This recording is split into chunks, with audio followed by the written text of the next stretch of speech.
ఈరోజు శాసనమండలిలో షార్ట్ డిస్కషన్లో భాగంగా గవర్నమెంట్ ఇనిషియేషన్తో ఇంప్లిమెంట్ అవుతున్నటువంటి వెల్ఫేర్ ప్రోగ్రామ్స్ ఏవైతే సూపర్ 6 అనే ఒక కార్యక్రమం వాళ్ళు చేపట్టారు.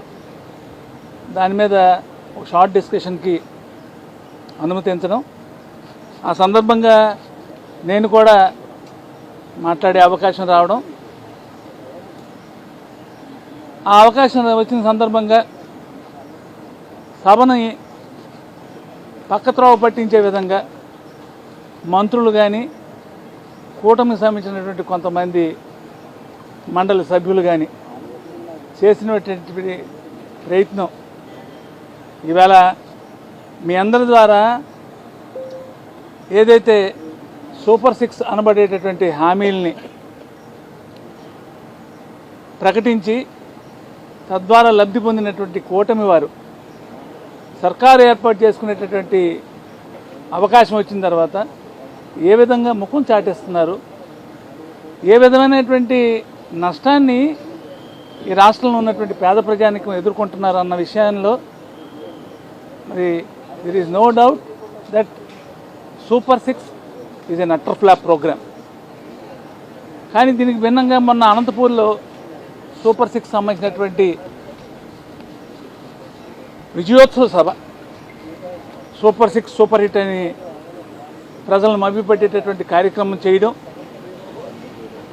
అటువంటి సందర్భంలోన మరి చట్టసభల్లోనూ ఒక ముఖ్యమైనటువంటి సభ శాసన మండలిలో కూడా దాని తాలూకు ప్రస్తావన చేసేటప్పుడు ప్రభుత్వం దాన్ని సమర్థించుకోలేక కేవలం ఏవేవో గత 5 సంవత్సరాల్లో విధ్వంసం జరిగిందని, ఆ విధ్వంసం కారణంగా జరిగినటువంటి ఆర్థిక నష్టాన్ని పూడ్చుకోలేక కార్యక్రమాలు కుంటుపడ్డాయని,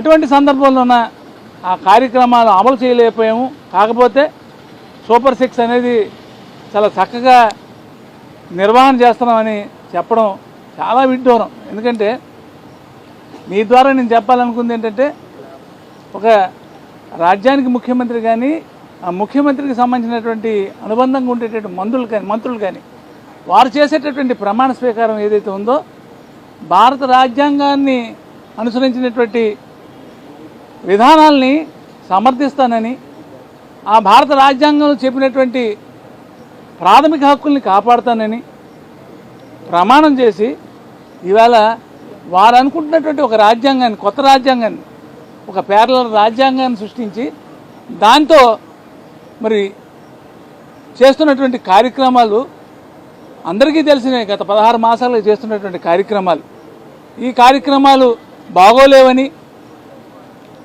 ఈ కార్యక్రమాలు సహేతుకంగా లేవని చెప్పిన సందర్భంలోన వారు నోరు మూయించే ప్రయత్నం కానీ, వారిని ఏదో విధమైనటువంటి ఇబ్బందులు పాలు చేసేటటువంటి కార్యక్రమం కానీ జరుగుతుంది.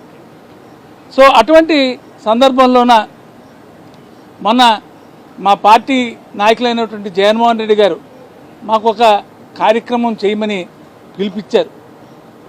కరెక్ట్గా 2024 జూన్ 4న ఏదైతే కౌంటింగ్ నాడు ప్రభుత్వం ఏర్పాటు చేసుకునే అవకాశం కూటమి వరకు వచ్చిందో, మళ్ళీ అదే జూన్ 4, 2025న జగన్మోహన్ రెడ్డి గారు సమావేశం పెట్టి రీకాలింగ్ చంద్రబాబుస్ మేనిఫెస్టో అని గ్రామాల్లోకి వెళ్ళండి, ఆ గ్రామాల్లోన ముఖ్యంగా ఈ సూపర్ 6 తాలూకా విధానాలని తెలియపరిచి ఆ గ్రామాల్లో ఏం జరుగుతుందో తెలుసుకోండి అని చెప్పడం జరిగింది. గొప్ప ఆశ్చర్యకరమైనటువంటి పరిస్థితులు మాకు ఎదురయ్యాయి. గ్రామాల్లోన ఇంటింటికి వెళ్ళినప్పుడు ఆ ఇంట్లోన ఉన్నటువంటి ఒక విషాదకరమైనటువంటి పరిస్థితి గొప్ప బాధ కలిగించింది. విషాదకరమైన పరిస్థితి ఏంటంటే, ఏదైతే ఈ సూపర్ 6 హామీల్ని మేనిఫెస్టోలో పెట్టారో, హామీలు పెట్టడమే కాకుండా సూపర్ 6 అమలు చేస్తామని ఒక అండర్టేకింగ్ బాండ్ ఈనాటి ముఖ్యమంత్రి, రాష్ట్ర ఉప ముఖ్యమంత్రి వర్యులు వారు ఇరువురు కూడా సంతకాలు చేసి ఒక బాండ్ని జనరేట్ చేసి ఆ హౌస్ హోల్డ్లో ఉన్నటువంటి ఫ్యామిలీ మెంబర్స్కి, ఆ ఫ్యామిలీ మెంబర్స్లోన ఎవరెవరికి ఈ సూపర్ 6 మరి ఎలిజిబిలిటీ ఉంటుందో ఆ ఎలిజిబిలిటీ ద్వారా వచ్చేటటువంటి ప్రయోజనాన్ని లెక్కించి దాన్ని ఒక పెద్ద అంకిలా చూపించి ఆ బాండ్ని వారి చేతిలో పెట్టేటప్పుడు వారితో సంభాషించడం, వారి మొబైల్ ద్వారా ఒక సమాచారాన్ని పంపించి వారికి ఓటీపీ వచ్చేటట్టు చేయడం, ఇవన్నీ కూడా మోసపూరితమైనటువంటి ప్రయత్నాలు చేసి మరి అభసొమ్ము తెలియనటువంటి అమాయకుల్ని వారి ఆలోచనలను కొలగొట్టేటువంటి ప్రయత్నం చేయడం. నిజంగా ఈ 2025 జూన్ 4 తర్వాత పార్టీ అధినేత పిలుపు మేరకు మేము వెళ్ళినప్పుడు తెలుసుకున్నటువంటి విషయాలు ఇవి. అండర్టేకింగ్ బాండ్ ఇచ్చినటువంటి వ్యక్తులు ఈరోజు ముఖం చాటేసి మరి అన్నీ బాగానే ఉన్నాయి, అన్నీ జరిగిపోతున్నాయని చెప్పడం అనేది చాలా విడ్డూరం.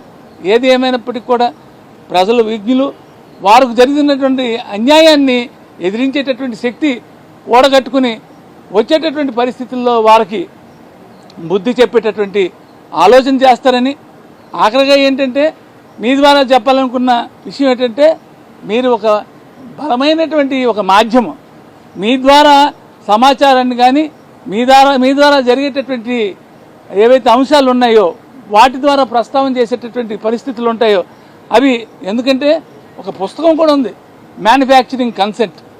ఏదైతే మీడియా ద్వారా వచ్చేటటువంటి ఏవైతే సంభాషణలు ఉన్నాయో ఒక ఒపీనియన్ని ఏర్పాటు చేసేటటువంటి అవకాశం ఇవాళ వైఎస్ఆర్ కాంగ్రెస్ పార్టీని కానీ జగన్మోహన్ రెడ్డి గారిని సమర్థించేటటువంటి మీడియా మిత్రులు తక్కువ ఉన్నప్పటికీ కూడా మీ ద్వారా మా వాణిని వినిపించే అవకాశం ఇచ్చినందుకు ధన్యవాదాలు. ఆఖరి విషయం ఏంటంటే ఇప్పుడు ఏవేవైతే సూపర్ 6లో అమలు కానిటువంటి హామీలు ఉన్నాయో, ఏవేవైతే సూపర్ 6లో ప్రారంభం కానిటువంటి హామీలు ఉన్నాయో వీటన్నిటినీ పూర్తి చేసేటందుకు ప్రభుత్వం ఒక గొప్ప ఆలోచన P4 ఇనిషియేటివ్ చేసింది. ఈ P4 ఇనిషియేటివ్ గురించి ప్రజలు ఒకసారి గుర్తెరగాలి. ఎందుకంటే ఏదైతే మనమైతే ఒక కార్యక్రమాన్ని తలపెడతాం, ఇంట్లో ఒక శుభకార్యాన్ని తలపెడతాం, ఆ శుభకార్యం చేసేటందుకు ఆలోచన చేసినప్పుడు వీలైనంత వరకు మన స్వంత నిధులతో ఆ శుభకార్యం చేయాలి. కానీ ఆ శుభకార్యం చేసేటందుకు మిత్రుల్ని, స్నేహితుల్ని, బంధువుల్ని పిలిచి వారి ద్వారా కానుకల్ని సేకరించి చదివింపుల పుస్తకం పెట్టి అటువంటి కానుకలను సేకరించి ఆ కానుకల ద్వారా శుభకార్యం చేయాలనుకోవడం మాత్రం చాలా బాధాకరం, విడ్డూరం.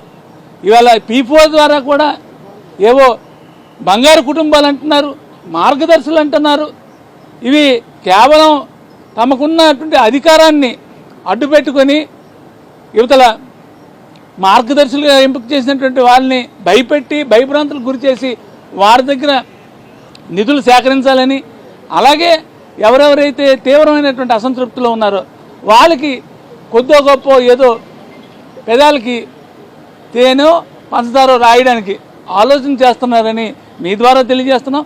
ఏది ఏమైనప్పుడు కూడా ప్రభుత్వం తాలూకా స్థాయిని దిగజార్చే విధమైనటువంటి ప్రయత్నం ఈ P4. ఎందుకంటే విరాళాలు సేకరించి ఆ విరాళాల ద్వారా ప్రభుత్వాన్ని నడపాలని ప్రభుత్వం హామీ ఇచ్చినటువంటి ఏవైతే ఇన్సూరెన్సెస్ ఉన్నాయో అవి నెరవేర్చాలనుకోవడం అనేది చాలా బాధాకరం. ఏది ఏమైనప్పుడు కూడా మీ ద్వారా నేను తెలియజేయాలనుకుంది ఏంటంటే ఏదైతే ఈ ప్రభుత్వం తలపెట్టినటువంటి కార్యక్రమం ఉందో ఈ సూపర్ 6 అనేది అట్టర్ ఫ్లాప్.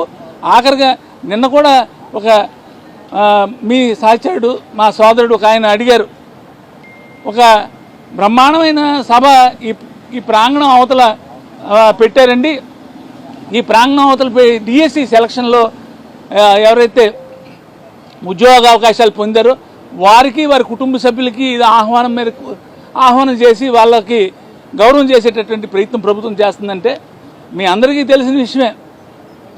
సుమారుగా 130,000 పైచిలుకు పోస్టులు గ్రామ వార్డు సచివాలయాలు ఏర్పాటు చేసిన తర్వాత అత్యంత పారదర్శకమైన విధానాల్లో ఏపీపీఎస్సీ ద్వారా ఆనాడు రిక్రూట్మెంట్ జరిగి అటువంటి రిక్రూట్మెంట్ జరిగిన తర్వాత కూడా ఏనాడు కూడా ఆనాటి ముఖ్యమంత్రి కానీ ఆనాటి మంత్రులు కానీ ఆనాడు చట్టసభల్లో ఉన్నటువంటి సభ్యులు కానీ ఏ రోజు కూడా విజయోత్సవ సభలో లేకపోతే ఇంకో రకమైనటువంటి అభినందన సభలో పెట్టుకుని ఆ గొప్పను చాటుకునే ప్రయత్నం చేయలేదు. నిన్న జరిగినటువంటి ప్రయత్నం మాత్రం చాలా బాధాకరం. ప్రభుత్వం సొమ్ముతో విచ్చలవిడిగా మరి దాన్ని ఏమనాలో నాకు తెలియదు కానీ అటువంటి ప్రయత్నం చేసినటువంటి ప్రభుత్వాన్ని ఆ ప్రభుత్వం తాలూకు ఆలోచనని సామాన్య ప్రజానికం గమనిస్తున్నారని, ఖచ్చితంగా సమయం వచ్చినప్పుడు వారికి బుద్ధి చెప్తారని మీ ద్వారా తెలియజేసుకుంటూ ధన్యవాదాలు. నమస్కారం.